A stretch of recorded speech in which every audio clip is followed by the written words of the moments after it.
Okay, from innovation to vulnerabilities, cyber threats in a rapidly evolving technological landscape. Are you ready for this topic? I'm sure you are. So we're going to have Eduardo Cabrera, Chief Cybersecurity Officer, Trend Micro. Are you ready? Eduardo, please, the stage is yours. Thank you very much. First and foremost, thank you for having us. I think it's a great opportunity for us in Trend Micro to be able to present to you today and talk about some of the things we find very important to us. We spend a lot of money and dedication and engineering and research, not only for the products that we sell, but it's also for the threat intelligence and the vulnerability intelligence that goes into all of our products.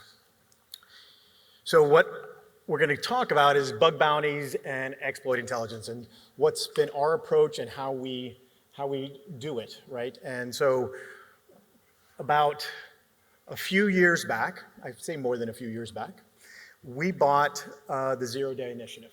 And so this program, if you're not familiar with it, is very, very important to all of our ecosystem. So it's basically the world's largest vendor-agnostic bug bounty program.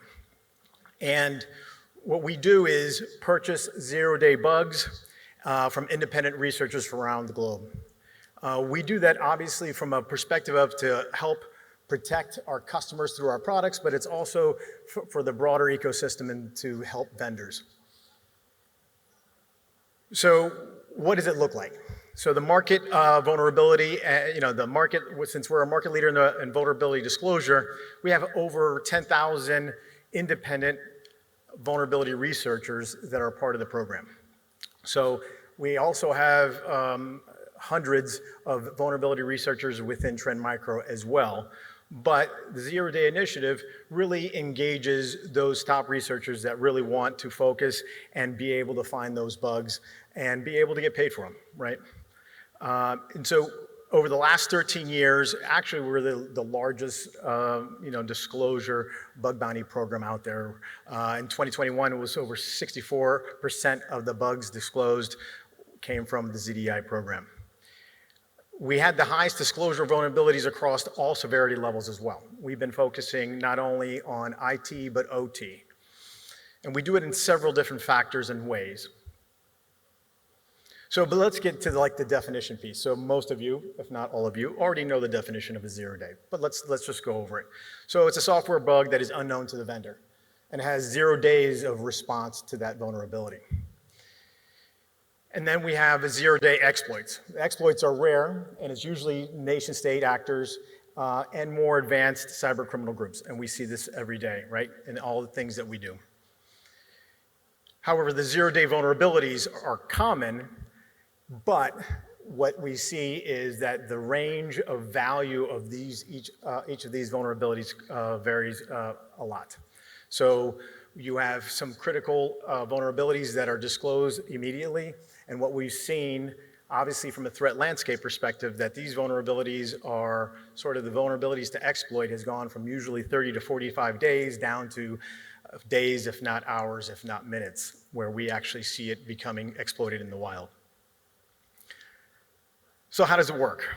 So the disclosure, the zero day disclosure method, or rather period, is pretty simple. It's a vendor releases a bug through its products.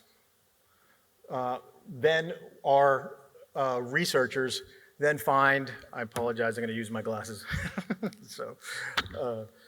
So the vulnerability is submitted, the vulnerability is submitted to the ZDI program is the first step. And then what we do is then at the same time we start working on a filter, we then notify the vendor in a responsible disclosure process.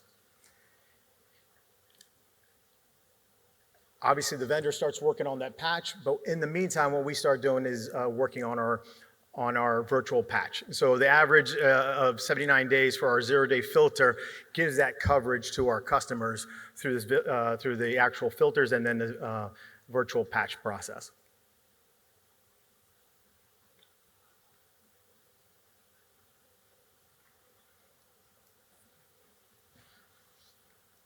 Sorry. This is not working, not processing. All right, well, it started doing up here, but it's not doing it down here. I apologize. So essentially, the vendor goes to patch, and what we did was sort of show what it's supposed to be like, where the patches are actually sent out or, applied. And then we actually then see attacks in the wild. Well, we know the active patches or attacks are the other way around more recently, where we actually have the actual attacks, active attacks happening before the patches are applied. So see if these other process works a little bit better. But that's how it works. So what are the numbers? What have we seen, over the last year and a couple of years? So we actually have, we discovered or we purchased 1,043 vulnerabilities. We reported on 1819, so 1,819, and then we had advisories published 1,706. So what does it look like? How does the vendor distribution look like? Well, Adobe unfortunately has that honor of being the top. Then we have Microsoft. And so the big pole on the other end is the other. So it's hard for you guys to see from back there, but you can see where it's a broad range of customers and actual vendors that we actually work on and be able to find those bugs. So published advisories per year. So over 11,500 advisors were published since 2005. And you can see the incredible exponential growth of those advisories that we've published. Then we have the actual zero-day disclosures per year. And we peaked in 2020 with 273. We dropped to 137 in 2021. And in 2022, we had 99. So what's the life cycle of a vulnerability? And how does that go from release to actually patch resolution? So what we have is a vendor ships the bug. We actually then have a researcher finds the bug. The researcher sells the bug to the ZDI program and initiative. And then at the same time, we're notifying the vendor. A virtual patch is released. And then we have active attacks in the wild. So this is a general, I did have some use cases, but in abundance of time, we said we could go with just this. But essentially, this is usually the process, the way it works. So what's the impact of bug bounty programs? Well, one is really the obvious, right? Is the fact that we're enabling vendors to help improve their products and provide security patches much more quickly and much more effectively, throughout all of their products.